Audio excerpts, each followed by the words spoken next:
Picture this. It is a Tuesday morning. A 64-year-old man named Raymond is standing in front of his bathroom mirror. He is not looking at his face. He is looking at his arms. They used to be solid. He used to move furniture by himself, carry his grandkids without thinking twice, and wake up with something that felt like real energy. Now he looks at those arms and barely recognizes them. He has tried everything: high-protein shakes, walking 10,000 steps a day. The light dumbbells are collecting dust in his garage. Nothing moves the needle. And the worst part?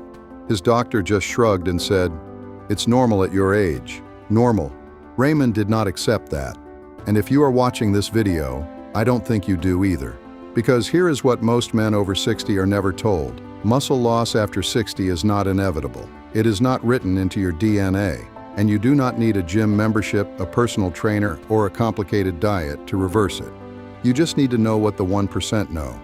Today, I am going to walk you through exactly what that is. Let me ask you something honestly. Have you noticed it takes longer to recover from physical activity than it used to? Does your grip feel weaker? Do you tire faster, even from things that used to feel effortless? If the answer is yes, you are not imagining it, and you are not alone. After the age of 60, the average man loses between 3 and 5% of his muscle mass every decade. Scientists call this sarcopenia. But what nobody talks about is how quiet it is. It does not happen all at once. It creeps in slowly, while most men are busy chalking it up to age. Raymond had been doing exactly that. Every month, a little less energy. Every year, a little more effort is put into doing the same things. He thought it was just time catching up with him. It was not the time. It was 3 specific mistakes that almost every man in his position is making right now. Mistake 1, abandoning resistance entirely. Most men over 60 shift completely to walking and stretching. Both are valuable. Neither is enough on its own. Muscle responds to resistance and challenge. The moment you stop giving it that, it begins to disappear. Raymond had not lifted anything with real intention in 4 years. His muscles had no reason to stay. Mistake 2, eating far too little protein. This is the most common and most damaging mistake in this age group. Raymond was eating around 45 grams of protein a day. His body needed 3 times that amount. After 60, your body becomes less efficient at using protein to build muscle, which means you actually need more of it, not less. Without the raw material, the muscle you want to build simply cannot be built. Mistake 3, treating sleep as optional. Raymond prided himself on getting by with 5 or 6 hours. He thought it was fine. What he did not know is that muscle does not grow during exercise. It grows during sleep. During deep sleep, your body releases human growth hormone, the signal that tells your muscles to repair and rebuild. Cut that window short and the signal gets cut with it. Every night Raymond shortchanged, his rest was a night his body could not finish the work he had started. He blamed his age. It was not his age, it was his sleep. 3 mistakes. Each one is invisible on its own. Together, they were the reason Raymond stood at that mirror and felt like his body was no longer his. Maybe some of this sounds familiar. Raymond almost quit. 6 weeks into a routine he had found online, and nothing had changed. His arms looked the same. He was sore, tired, and ready to go back to his old life. Then a friend of his, a retired physical therapist named Gerald, sat across from him at the dinner table and said something Raymond never forgot. "Raymond, you're not failing because you're old. You're failing because nobody taught you how to do this right at your age. The rules are different now, but they are absolutely rules you can follow." That was the moment everything shifted. Not because Gerald gave him a magic solution, but because for the first time, Raymond understood that the problem was not his age. He had been trying to do what worked for a 35-year-old man. Of course, it was not working. Building muscle after 60 is not harder, it is just different. Raymond spent the next 6 months following a new plan, one that worked with his body, not against it. And what he discovered is exactly what I am going to share with you now. The first thing Gerald told Raymond to fix was his protein. Not his workout, not his sleep, his protein. Because everything else depends on this. After 60, your body becomes what researchers call anabolically resistant. That is a scientific way of saying it takes more protein than before to trigger the same muscle-building response. The goal Raymond aimed for was simple: 1 gram of protein for every pound of his ideal body weight. At 180 pounds, that meant 180 grams a day. Raymond thought it sounded impossible. Then Gerald showed him what it actually looked like on a plate. Breakfast was 3 eggs with a scoop of cottage cheese, around 35 grams. Lunch was grilled chicken with Greek yogurt on the side, around 50 grams. Dinner was salmon or lean beef. With a protein shake on nights he fell short, another 50 to 60 grams. A handful of nuts and a boiled egg as an afternoon snack got him the rest of the way there. Real food, straightforward meals, nothing complicated. Gerald also told him to spread that protein across 4 or 5 meals instead of eating most of it at dinner. After 60, your muscles can only absorb and use about 30 to 40 grams at a time. Spreading it out throughout the day multiplies the benefit. 2 other things Gerald recommended that Raymond had never considered. Creatine monohydrate, 3 to 5 grams a day. It is one of the most research-backed supplements for older adults and helps muscles recover faster and work harder. Raymond started taking it with his morning coffee. Vitamin D. Most men over 60 are deficient and have no idea. Low vitamin D is directly linked to muscle weakness. A simple blood test confirmed Raymond was low. Within weeks of supplementing, his energy during workouts improved noticeably. Nutrition was not the glamorous part of Raymond's plan. It was the invisible foundation that made every other part of it work. Raymond did not join a gym. He did not hire a personal trainer. He did not buy expensive equipment. What he built was a simple, repeatable routine that fit inside his home and his schedule, 6 days a week, never more than 40 minutes per session, and one principle that made all the difference.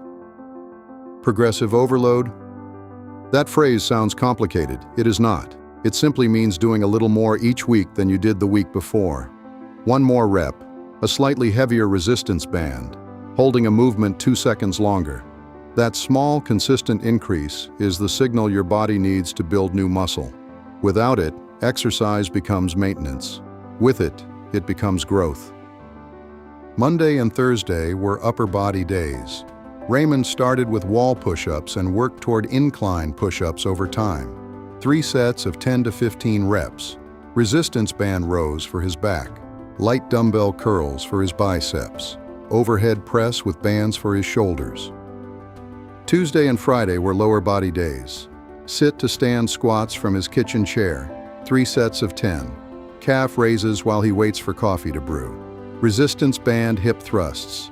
Step-ups on the bottom stair. None of it required a gym, all of it required showing up.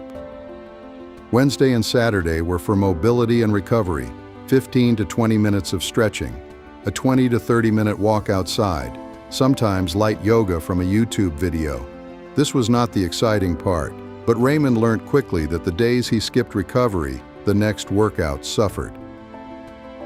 Sunday was complete rest, not optional, not negotiable. The muscles Raymond was building needed time to repair. He used to feel guilty resting. Now he understood rest was part of the work. There is one thing Raymond was careful about from the beginning: his joints. He warmed up for 5 to 10 minutes before every session without fail. And he learned to tell the difference between the dull ache of muscles working hard and the sharp pain of something being wrong. When it was the second one, he stopped. Because at this stage of life, consistency matters far more than heroics. 6 months of this routine, 6 days a week, never more than 40 minutes per session. That was all it took to change what Raymond saw in the mirror. Raymond made one more discovery that tied everything else together. He realized that the muscle he was working to build could not survive in a body that was constantly stressed, chronically underslept, and sitting still for 12 hours a day.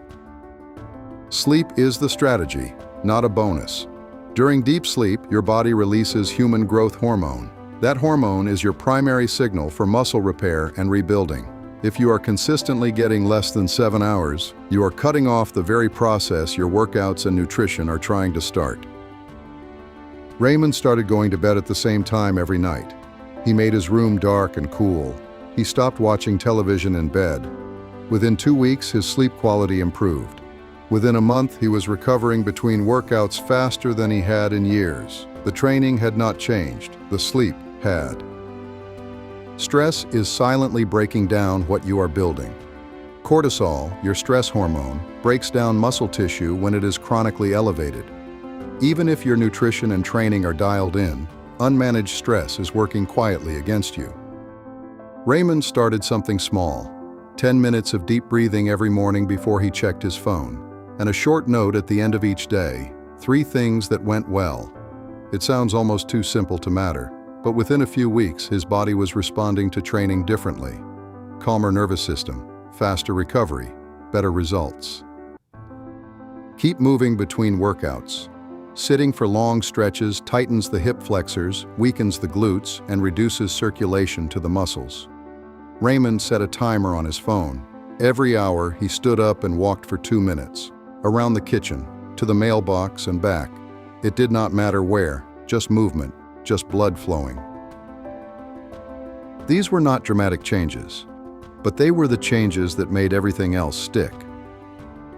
6 months after that dinner table conversation with Gerald, Raymond stood in front of that same bathroom mirror.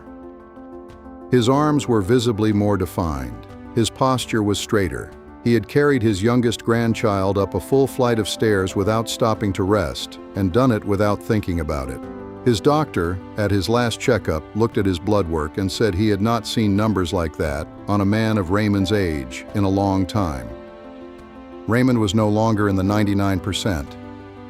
And the honest truth is this: Raymond is not exceptional. He did not have access to anything you do not have access to right now. He did not have a personal chef or a home gym. He had a kitchen chair, a few resistance bands, a retired friend who told him the truth, and 6 months of showing up. That was it. If Raymond's story felt familiar, that is not a coincidence. That mirror moment, that feeling of not recognizing your own arms, that frustration of trying things that are not working. A lot of men over 60 are living inside that story right now. The only question is whether you are willing to write a different ending. Here is where I want you to start, not with everything at once. Just one thing. Pick the single change from today that feels most doable right now. Maybe it is adding a boiled egg to your breakfast. Maybe it is 10 sit-to-stand squats before your morning coffee. Maybe it is going to bed 30 minutes earlier tonight. One thing done consistently is where every real transformation begins. Subscribe to join our community of men who are not ready to settle, because you do not have to, and now you know exactly what to do about it. But knowing what to do is only half the battle. You also need to know what to eat, when to eat, the exact meal plan, protein timing, exercises, and sleep routine to make those muscles actually grow. Click the video on your screen right now and I'll walk you through what I have in stock. I'll see you over there.